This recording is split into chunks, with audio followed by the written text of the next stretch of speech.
ఆచి చికెన్ మసాలా. ఇక పటాన్చెరు ఎమ్మెల్యే గూడెం మహిపాల్ రెడ్డి కాంగ్రెస్ పార్టీపై నిప్పులు చెరిగారు. ఎన్నికల సమయంలో పోటీకి నిలిచే అభ్యర్థుల నుంచి వేలకు వేలు వసూలు చేసేందుకు గల్లీకో కలెక్షన్ ఏజెంట్ ఉన్నారంటూ మండిపడ్డారు. బీఆర్ఎస్ రాష్ట్ర నాయకుడు హరీష్ రావును పటాన్చెరు కాంగ్రెస్ ఇన్ఛార్జ్ కాటా శ్రీనివాస్ గౌడ్ విమర్శించే స్థాయి కాదన్నారు. ఎన్నికల సమయంలోనే కాదు, పార్టీ పరంగా ఇచ్చే పదవులకు కాంగ్రెస్ పార్టీలో కలెక్షన్లు చేస్తున్నారని ధ్వజమెత్తారు.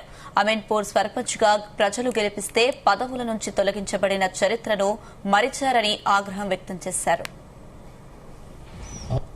హరీష్ రావు విషయంలో మాట్లాడము ఒక శోచనీయం. ఎందుకంటే హరీష్ రావు స్థాయి ఇక్కడ, నీ స్థాయి ఇక్కడ, నా స్థాయి ఇక్కడ.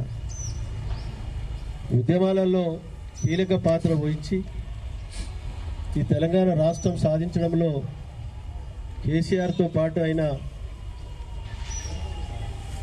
లాఠీ దెబ్బలకు జైలుకు పోయి ఎన్నో రకాల అవస్థలు పడి తెలంగాణ సాధించిన దాంట్లో మొదటి వ్యక్తి.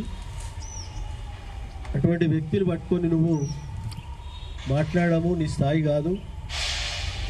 నీ స్థాయి లెవెల్లో మాట్లాడండి దయచేసి. స్థాయి లెవెల్లో మాట్లాడాలి, పద్ధతితో మాట్లాడాలి రాజకీయాలలో. కాబట్టి నీ స్థాయిని మించి మాట్లాడితే ప్రజలు బుద్ధి చెప్తారు. మొన్ననే మున్సిపల్ ఎలక్షన్లో 5 మున్సిపాలిటీలు 2 చెంపలు వాయగొట్టింది ప్రజలు. వాస్తవమా కాదా? దాంతోపాటు మంత్రి కుమార్తె వివాహంలో, జిల్లా మంత్రి కుమార్తె వివాహంలో పెళ్లి పేరు చెప్పి నువ్వు ఎన్ని డబ్బులు వసూలు చేసినావు చెప్పాలి.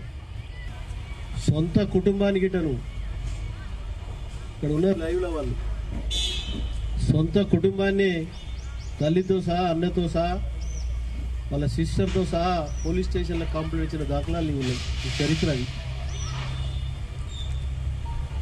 వేరేల గురించి మాట్లాడే హక్కు నీకెక్కడిది? కాబట్టి ఇవన్నీ ఆలోచన చేసి మాట్లాడాలి.